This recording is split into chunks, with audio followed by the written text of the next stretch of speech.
The first step today is to draw a flower that you like on a piece of white paper with a pencil. Once you have a drawing that you like, we're going to get a piece of white styrofoam. Now this is going to become our print plate, so you have to be really careful not to damage it. You don't want to fold it or scratch it with your fingernails because those things will mess up your print plate, and I don't have an extra one for you. So in order to transfer our image, we're going to put the paper on top of the styrofoam, and then we're going to tape it in place with just a little piece of masking tape. That way our drawing won't move around when we transfer. Now I'm going to take a pen, and holding my paper down flat, I'm going to press pretty hard and trace over all of my pencil lines. Now as I'm tracing, the pen is sort of making an indentation on the styrofoam. It's a little hard to see, but you can actually feel it with your fingers, and if you tilted it just the right way, you can see it in the light. So I'm just going to keep on going until I've traced over all of my pencil lines. When you're done tracing, we're going to very carefully take off the paper, and we're going to trace over our lines one more time with the pen. So as I do this, I'm not really drawing, I'm actually kind of carving into the styrofoam. So I want to just press pretty hard so that I make a line that not only can I see it, but I can feel it. It's going down into the styrofoam. So I'm just going to keep on going very carefully, because you can't erase your carved lines. Once you carve into the styrofoam, those lines are there to stay. So if you make a mistake, you're just going to have to kind of go with it. And I'm going to just keep on going until all of my lines are carved deeper.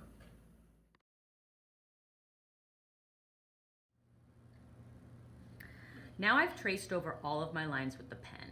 It's okay if you get off a little bit on some of your lines, because flowers are from nature and nothing in nature is perfect. So I am going to check to make sure that I pressed down hard enough that it made a little dent on the surface.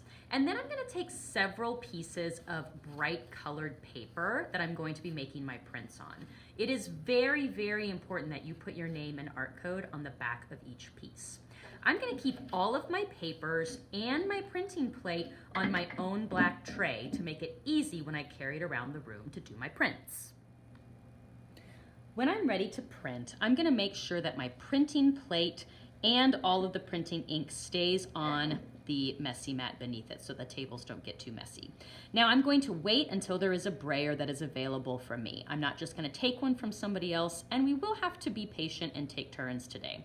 When a brayer is available, you can use it to roll out the printing ink on the clear plastic plate. So we're trying to create a nice even layer of printing ink.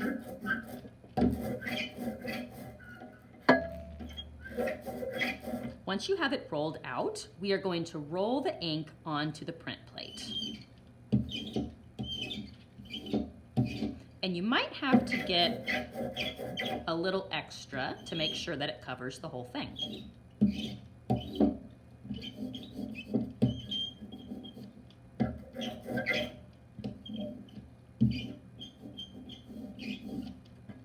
I am trying to be extra careful not to get it on my hands. Then, when we've got our plate inked up, I'm going to set the brayer on the plastic sheet. I'm going to take my paper that has my name on the back, and I'm going to flip it so that I can see my name and press the blank side onto my printing plate. Then I'm going to use my fingers to rub the back really, really well to get the ink to transfer to the paper.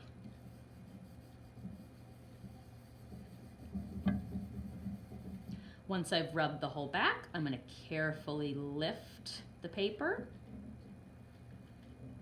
And there I have my very first print. Now I'm going to put my print onto my tray. I'm going to put my print plate onto my tray. And then I can go choose a new color and make a new print. I don't have to clean the old ink off of my print. I can just put new colors right on top of the old colors. Also, you can use as many of these papers as you want to try to get a good collection of prints in a variety of different colors. When we are done, we're going to leave our projects to dry.